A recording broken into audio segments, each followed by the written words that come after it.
Hello, everybody. This is Marty's Moccasins and Things. Like the video, like it. Subscribe if you want to see more. Hit the bell if you want to be notified when a new video comes on. Welcome to How to Run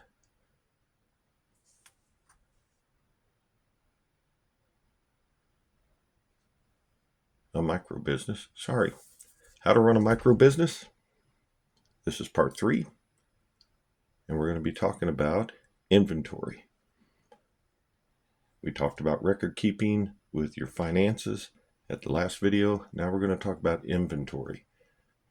If you're not drop shipping something, you've got an inventory.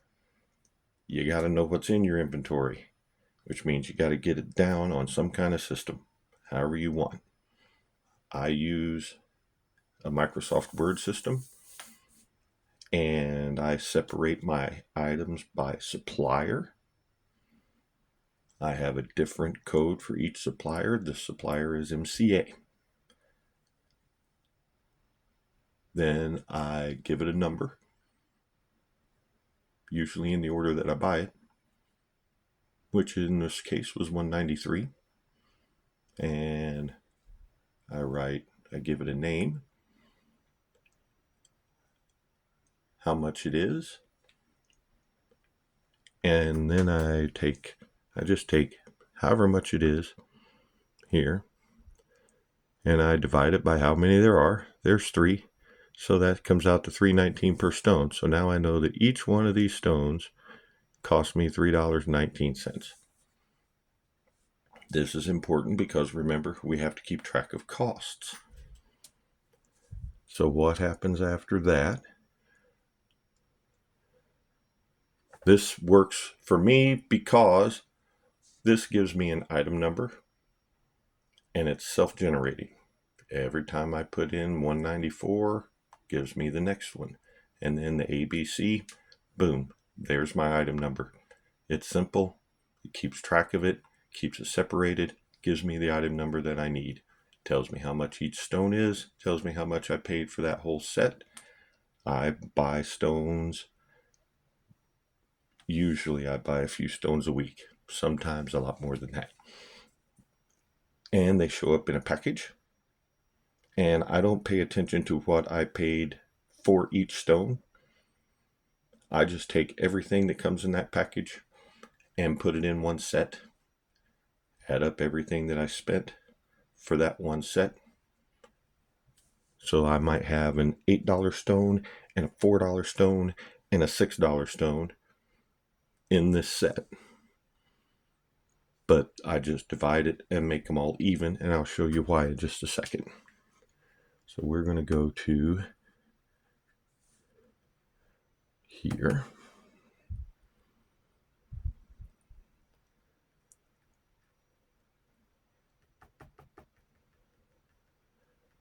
Get these all, there we go. So this is another set, and when I make something, I'm a jewelry maker, so I took this amethyst heart and I turned it into a pendant, and I decided that I was going to charge $21 for it. I left a space over here to put in what I sold it for, because sometimes I can give a discount here and there. And this was $1.99 per stone. But by the time I was done wrapping it and everything, I used about $1 worth of, I round everything up when I do my costs. I don't round everything up because I got change on some of them, but on this one it was like an extra $1 for the wire that I use, so it was $2.99. I just wrote $3. It's just easier. So here's my profit, $17. Now I only paid $15.94 for this entire set. I have now paid for it. That's what the little hashtag over here is for. That means this set is paid for. So I've gotten my money back on this one stone. That tells me that all of this stuff down here is just free. Anything I sell is going to be profit. So for me, that means I don't have to make anything out of this set right now, because I'm trying to make all the money back from the other sets that I paid for. But this gives you your cost. This gives you your profit. We'll talk about pricing in another video. I'll explain how I do my pricing. There's several different ways out there to do it. So here's what it looks like.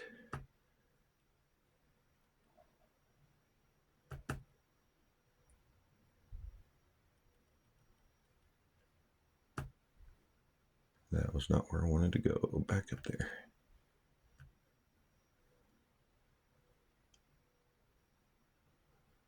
That wasn't even the page I wanted to go to. There we go, this one.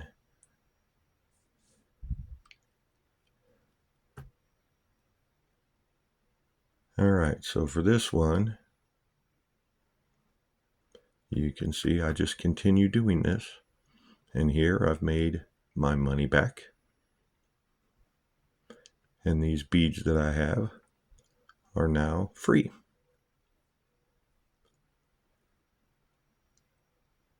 So that's the way I've got it set up. Some of my really early sets I've sold.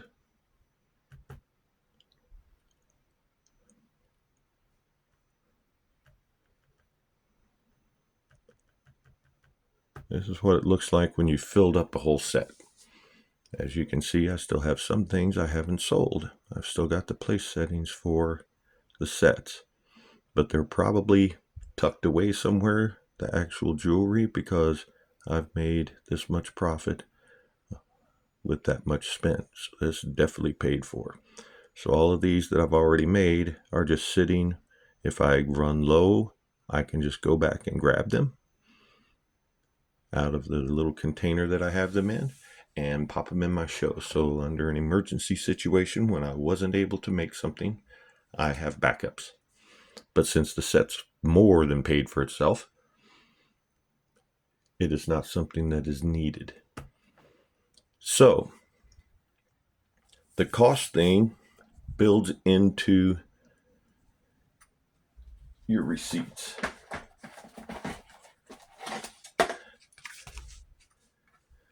Let me shut them down. I don't need to shut it down. I'll just set it over here. I hope that was understandable.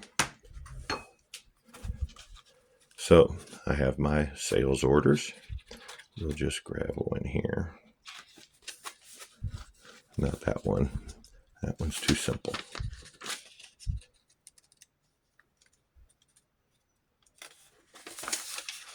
There we go. So I did a show, and this is what I sold. And this is the copy that I keep in the book for the IRS, because it comes with a white copy as well. So I fill all this out, my prices, my taxes, my total thing that I paid for, okay? And then I go back to when I rip the white sheet off of here, I don't have one handy. I didn't want to just make one, but what I'll do is I'll write costs on here, and I'll go back through the computer and write down what each one of these things cost. And then I add up my costs. And then I put that in my ledger book so that I know that I sold all of this stuff and this was my total cost for all of this stuff. And that then transfers into my taxes. So it's just a back and forth. And it for me, that's just an easy way to set it up. Let me grab this.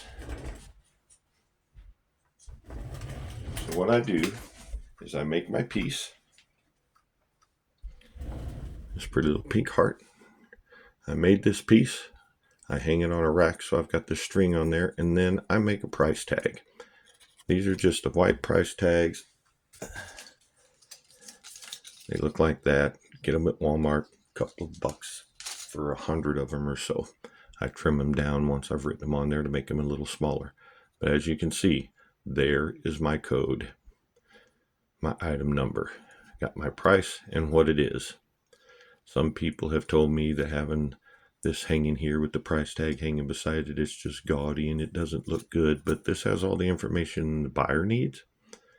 Has all the information I need. I cannot remember what the hundreds and hundreds and hundreds of different stones are. I mean, there's over 100 different types of jasper. So to remember all of that while I'm sitting at my booth, people asking questions, it's just unfeasible to me. So what happens is I don't have one handy. I've got a necklace cords that when I sell them, I run a necklace cord through it and put it in my packaging unless they want to wear it. About 80% of the time, they want to wear it right away. So that saves me on packaging, so that's a good thing. But anyway, when the customer's looking, they can see how much it is. They can see what the stone is. When they've bought it, I just cut this off, throw the price tag and the string into a basket that I have for that purpose. And at the end of the day, when I get home, I just pull out all of the price tags, and there's everything that I sold, how much I sold it for. If I have to change the price, if I give them a discount, I do that.